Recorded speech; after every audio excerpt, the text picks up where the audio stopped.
Chuckle, chuckle. Are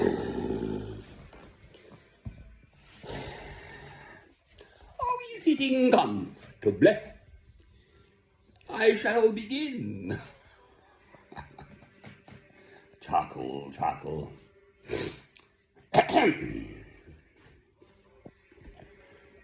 Fight the good fight.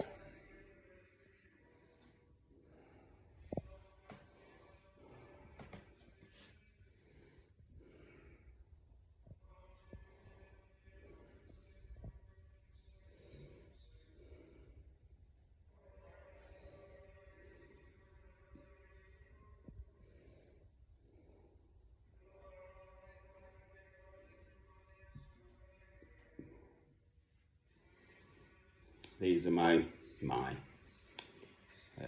Carthusian monks à la grande chartreuse en France. Ils chantent du minuit pour à peu près 2 heures. So they're doing something called midnight vigils, these Carthusian monks.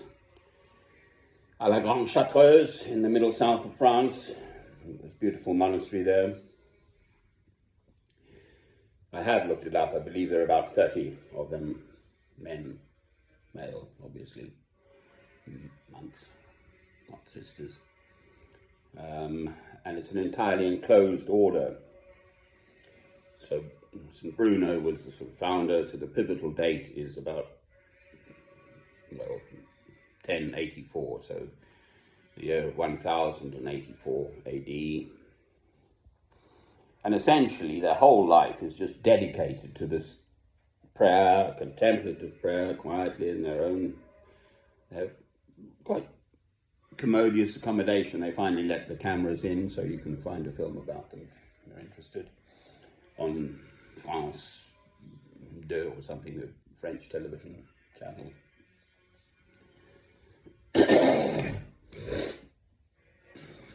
And then they gather together, but it's entirely silent, so they don't chatter and speak amongst themselves all the time, as it were.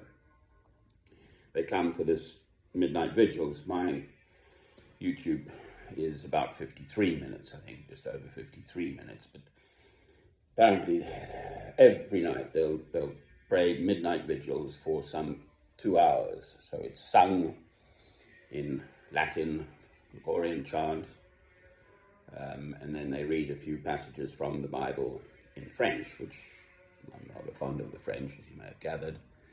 So there we are. And I just have huge respect for those human beings living out their lives in that way. It's not my path. I'm here in what passes for the real world. I've had more from these neighbours, these youngsters, and just unpleasantness without going into the details. Deep, profound unpleasantness, calling me this and that, which is massively hurtful. What can I do about it? Well, fight the good fight. My dear old mother, I can just see her, came home once. Now, I've got to be careful how I put this. But, so William Ross trained with Dr. David Livingstone, Scottish missionaries, trained at the London Missionary Society in London, obviously. And I've been out to Kuruman on the Moffat mission. So Kuruman is in the northwest of South Africa, just on the border there. Well, quite near the border to the rest of Africa. Is the Moffat mission, and on the board is William Ross and Dr. Livingstone, I presume. So they were trained together, and Livingstone married Moffat's daughter Mary in many ways. So my lot, the Rosses, ended up in Eastern Cape. So there are these big farms on the main farm, cavers. You can look cavers up to, my mother's generation was Colin. In those days, there was something like 50 men, cors, that's the language. I can do the clicks. Only white boys can't, but I can. Miriam Makeba just absolutely nails it. She does the 4-click stuff. You can look her up, beautiful black African singer. But Xhosa is the language of the black people. Anyway, 50 men, 250, 300 people in the village on that one single main farm. So in the valley, 20 kilometres long, 9 farms, of which my cousin still owns 7 of them. And it could be closed down instanter, but farming is jolly hard work, you know. You don't suddenly become the big, rich, fancy people on these farms. And if you've been out, this is the story I tell, fencing all day in the bush with you, the baas, as it were, the white baas, is an Afrikaans word, which I don't particularly like. The boss man, if you like. And you're the black man, and you put in more fence posts than your white normal boss. And the baboons are up there. Now, baboon's a little fellow, so there's my fire. A baboon will only come up to well below one's chin, as it were. But that baboon, a male, fully grown male baboon, can literally just take your arm and rip it out of its socket. They are humongously strong and very, very dangerous. So if you're out fencing, you want to know, that you're safe, believe me. And in the evening, you're around a campfire, and the black man is saying to the white man, aha, boss, I did X plus 3 poles today. You only did X, all right? I worked harder than you. And at that point, you are just 2 human beings in the bush. Amen.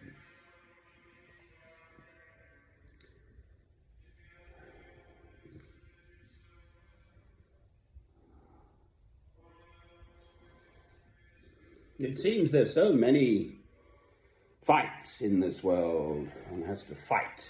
Well, Christ has given us his guide. Take up your cross and follow me each day. And then I have it here in this old King James version. If I'll be able to read it without my glasses. I just don't have it properly in my head, so I've got to look at it. I don't think I'll be able to read it, but it's there. That God is a light lamp to your feet and a guide to your path. It's Psalm 105, I think. I put it right there, but I just can't read it without my glasses. I'm not good enough.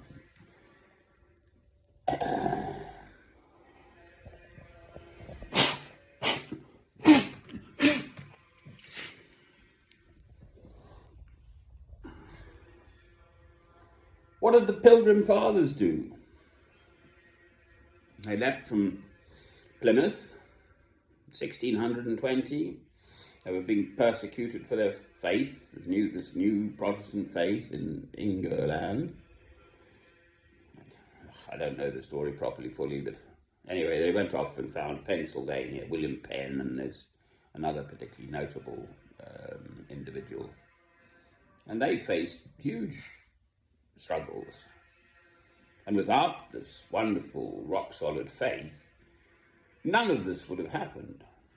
So there have been, through the centuries, individual human beings. There's Gladys Aylward, whom I love too. The Inn of the Sixth Happiness, they made a film. It should have been the Inn of the Eighth Happiness. And the Eighth Happiness, it's a Chinese proverb or something. It's Ingrid Bergman in the film about Gladys Aylward, who was a sort of working class English London. And she had this calling to go out to China and be a missionary. And they made a film called The Inn of the Sixth Happiness, but the actual proverb is the Inn of the Eighth Happiness, and this eighth happiness is basically whatever you wish for yourself. It's your particular choice of whatever for you is beautiful in the way of one's path in the world. So my eighth happiness is just to keep on the straight and narrow on this path to God through Christ and Christ alone, no, nothing else. So the eighth happiness for me is just to keep on plodding along as a foot soldier down in the foothills, but I lift up mine eyes to the hills,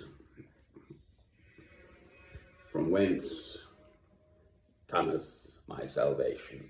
Amen.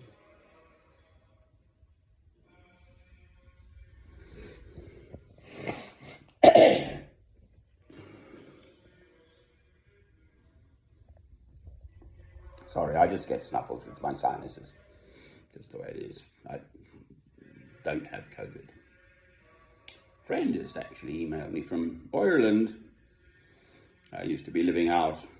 He was running by one day. I've known him get in touch for years now. 2015, I think, I was there. I used to sleep at the bandstand in Phoenix Park by Dublin, if anyone knows Dublin.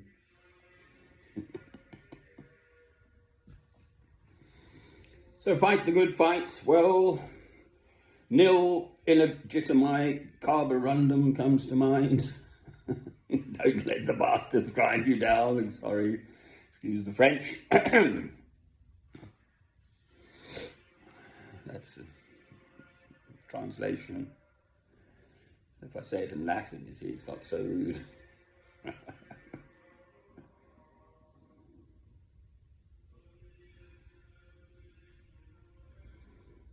Well, people, I don't know why. I try and lift people up with my faith and spiritual food. Why? I think it's inner weakness. So they want to grind you down to their level. I think that might be part of the explanation. Why do these locals want to grind me down? I've done nothing to them. I've turned up here. Spent much of the last year, I'm just coming up to the renewal of my tenancy. It has been renewed, but next week it'll be exactly a year since I originally came here back on Friday the 28th of May 2021. And I've signed the stuff now, so it's going through, and I've paid the rent for June already. Of which 8 months I was hoiked out of here by the local police.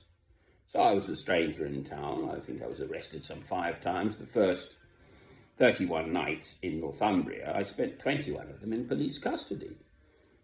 The police taking on board these accusations, and it's exactly the same pattern. I'm afraid I am going to say what it is. They are into drugs, particularly cannabis, smoking it openly in public.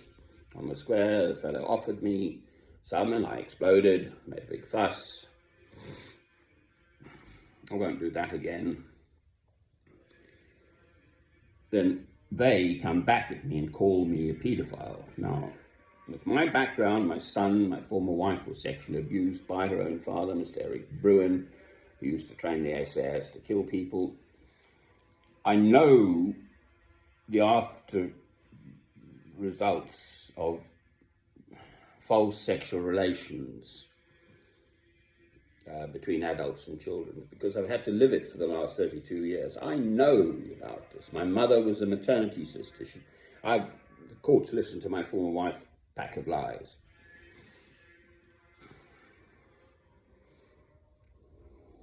So if there's one thing I know about, because I've spent 32 years of my adult life living through this, fighting this good fight, it is that false sexual relations between adults and young people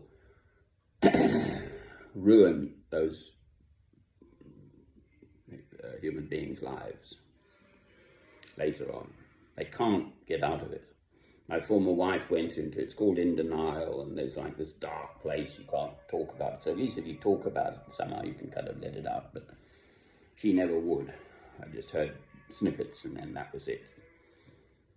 But she had to do the man down, and then she had to do my son down, and then he committed suicide. And the authorities simply didn't see it. I kept telling them, and you can't sue a judge, it's too late now, my son is dead. So as far as I'm concerned, the English authorities could have taken a knife and slit my son's throat. It's all very well saying move on, but it has totally transformed my whole life. Now I'm accepting God's will in my life. To meet that woman through our horses. She had two by Kempston, by Bedford in England. I had my beautiful Anglo-Arab in Newport Pagnell in a field and in the middle. Halfway, 8 miles one side, 7 the other. God meant that to happen. My son, Robert Francis, came along just like that. In a proper marriage, I had a proper home, proper job, good finances, everything. I was 33, I think, at the time, possibly 34. November the 12th, 1992, so I would have been 34 by then. So I know about this, so these locals calling me a paedophile is just staggeringly awful, quite frankly. And they're at it now this afternoon, yesterday, Friday afternoon, it's now Saturday.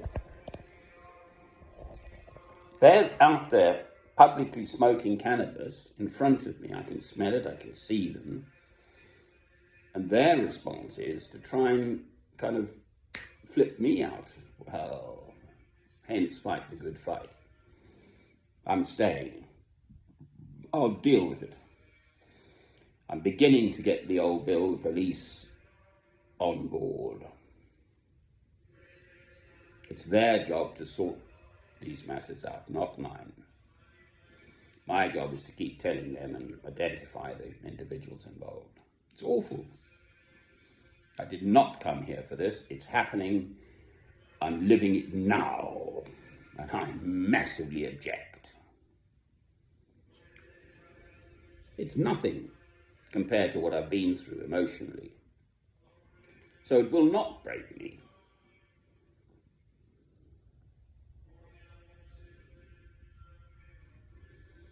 Sorry to blether on about my stuff, but there we are.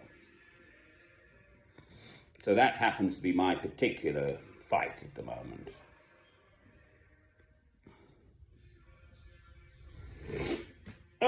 Dearie dear.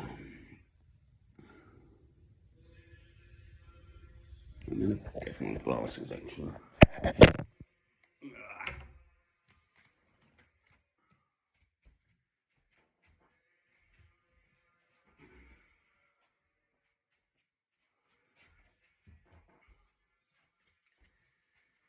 Right. Here we go. So this is Sonnery Palmbury number. It's that long one. I think it's 109. Goes through the whole 119, isn't it? Aleph goes through the whole Hebrew alphabet. And this is Nun, verse 105. That's why I said 105, wasn't it? So it's Psalm 119, verse 105. Thy word is a lamp unto my feet and a light unto my path. Amen. That. It's verse 105 of Psalm 119, Nun, the Hebrew. Right. Right.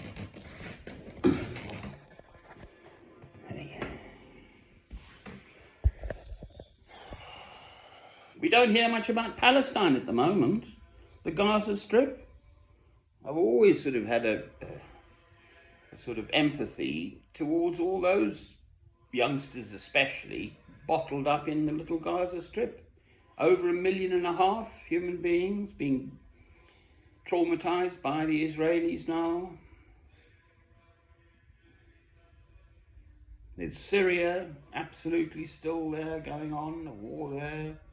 Afghanistan, they're starving. Yemen, Saudi Arabia, Sudan, I think, is still there. Mali's bubbling away. Oh, Lord. Sri Lanka is in dire straits. Ukraine, Russia, obviously.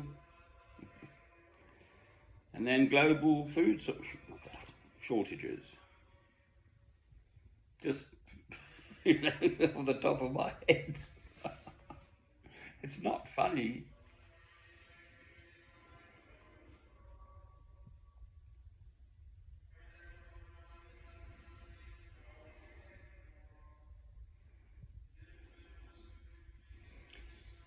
The deep blessing from my personal life, suffering and tragedy, is this absolutely rock solid faith. I love God through Christ. I am a Christian. There is no doubt in my spirit, not even the slightest jot or tittle of a doubt anymore, because I have taken up my cross and followed Christ through all these years.